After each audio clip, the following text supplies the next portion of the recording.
भारत के स्वतंत्रता संग्राम की गाथा उन असंख्य नायकों की कहानियों से बुनी गई है जिन्होंने अपने जीवन को वतन की आज़ादी के लिए कुर्बान कर दिया। इनमें से कुछ नाम इतिहास के पन्नों में दर्ज हैं तो कुछ की कहानियां वक्त के साथ धूमिल हो गई हैं।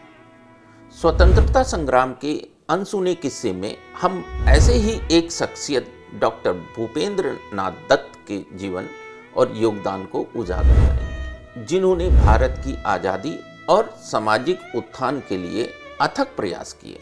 भूपेंद्र नाथ का जन्म 4 सितंबर 1880 को कोलकाता में हुआ था। वे स्वामी विवेकानंद के छोटे भाई थे। भूपेंद्र नाथ के बड़े भाई स्वामी विवेकानंद ने अपने विचारों और फलसफे से न केवल भारत बल्कि विश्व को प्रेरित किया। विवेकानंद की शिक्षाओं और उनके देशभक्ति के विचारों ने भूपेंद्र नाथ के मन पर गहरा प्रभाव डाला। युवा अवस्था में ही वे ब्रिटिश हुकूमत के जुल्म और हिंदुस्तानी आवाम की बदहाली से आहत थे। उनकी यह बेचैनी उन्हें इनकलाबी तहरीक की तरफ ले गई। भूपेंद्र नाथ दत्त का नाम बंगाल के युगांतर आंदोलन के साथ अटूट रूप से जुड़ता है। युगांतर एक इनकलाबी संगठन था जो ब्रिटिश शासन के खिलाफ सशस्त्र संघर्ष और जन जागरण के माध्यम से स्वतंत्रता प्राप्त करने प्रतिबद्ध था। भूपेंद्र नाथ ने इस संगठन के मुखपत्र युगांतर के संपादक के रूप में अहम भूमिका निभाई।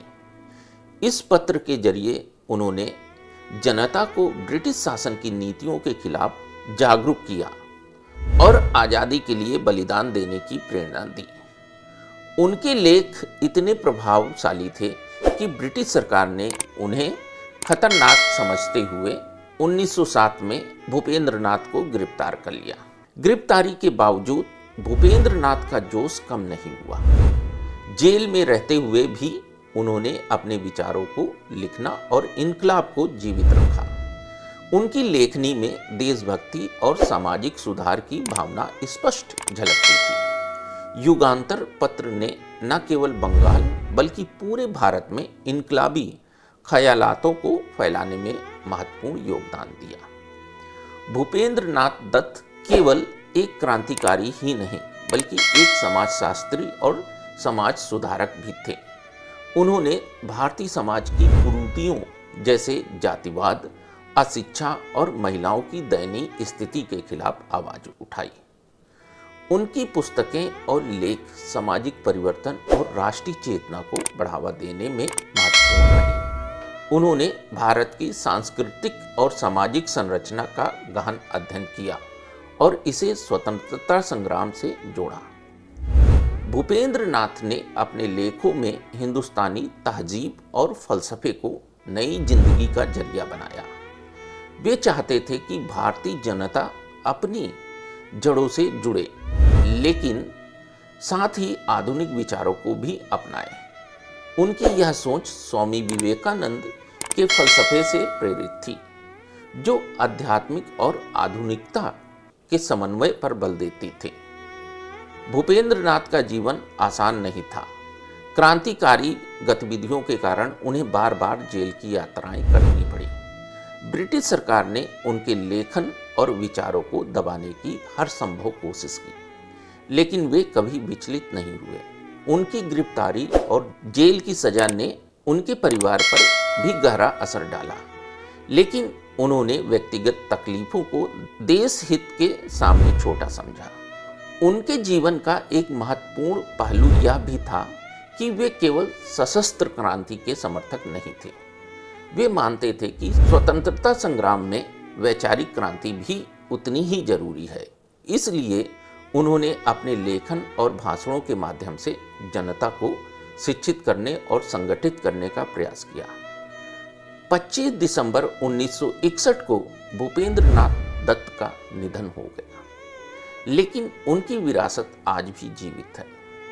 उनके विचार और कार्य आज भी हमें प्रेरित करते हैं।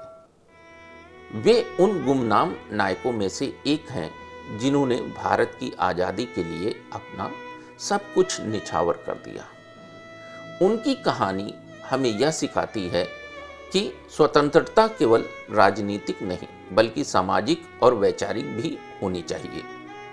स्वतंत्रता संग्राम के अनसुने किस्से के माध्यम से भूपेंद्र दत्त जैसे नायकों को याद करना न केवल उनकी स्मृति को सम्मान देना है बल्कि यह भी समझाना है कि आज़ादी की कीमत क्या थी। उनके जीवन से हमें यह प्रेरणा मिलती है कि हमें अपने समाज और देश के लिए निरंतर कार्य करते रहना चाहिए।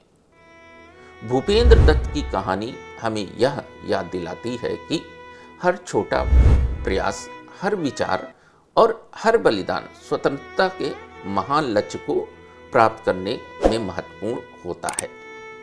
तो दोस्तों, यह थी स्वतंत्रता सेनानी भूपेंद्र नाथ दत्त की कहानी। ऐसे ही और कहानियां सुनने के लिए जुड़े रहें हमारे साथ। जय हिंद, जय भारत, वंदे मातरम।